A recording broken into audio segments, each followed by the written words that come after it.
Hello, everyone, and welcome. I'm Phil Kurut, and today's show is brought to you by Being Woke. Being woke. Nobody cares. So today I'll be doing a brief book review of the book Do the Work, an Antiracist Activity Book, which is apparently made for adults.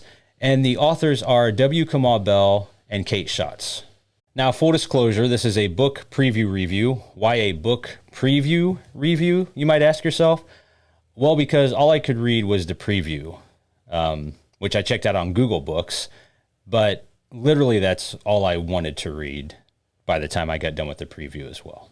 You see, it's like one of those movies that your friend tells you about, and they rave about how great the movie is, and so you decide to yourself, well, I'll check out the trailer.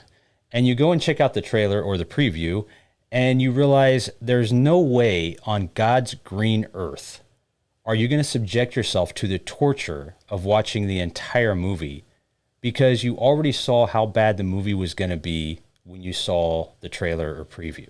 So right off the bat, I suppose if I was going to follow any of the suggestions from this book, I probably should have stated what stolen land I was recording this video on.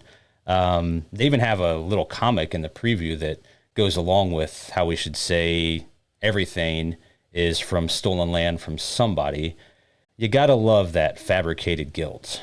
Now, surprisingly enough, and I was probably the most surprised by it, I did check out the link they provided so I could go check out what stolen land I was recording this on, but it got a little bit confusing because there were a lot of different groups mentioned, and I was trying to figure out who had killed who first for the land and who had killed who second, and, you know, on and on and on.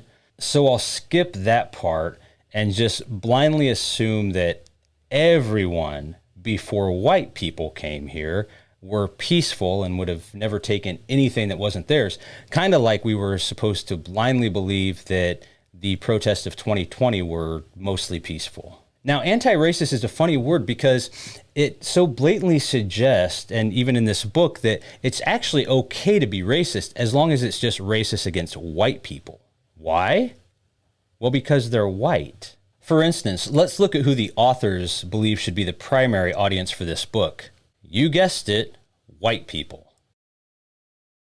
Now, to their credit, they do go on to say that this isn't just for white people. I mean, you know, that would seem racist. It's actually for people who also are obsessed with hating Trump. Trump's biggest fans always seem to be the people who hate him. They can't get him off their minds. It's like they are just obsessed with giving him all this free promotion and shout outs, more than anyone could ever ask for. So well done on that, I guess. Now, on a side note, I will say that I'm glad that, you know, places of higher education like college campuses aren't buying into this whole anti-racist thing. I mean, can you imagine if college campuses were doing things to try to segregate people by race?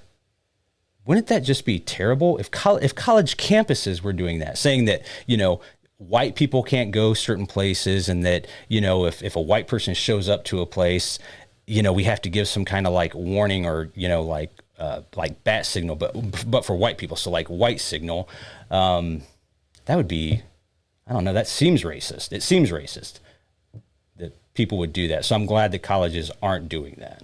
Anyway, they also tell the reader how to use this book, which anybody that's read a book knows that any book that's good and worthwhile has to tell you how to use the book.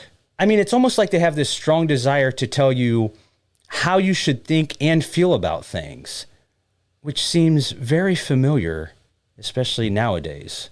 And just in case you're asking yourself right now, Phil, why should I listen to these two authors?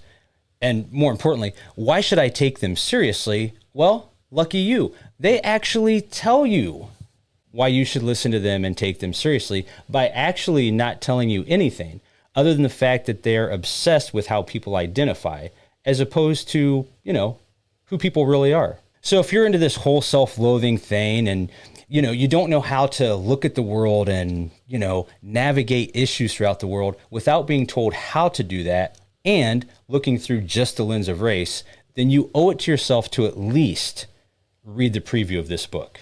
If, however, you feel like life is about more than just race and these ridiculous identity politics, then do yourself a favor.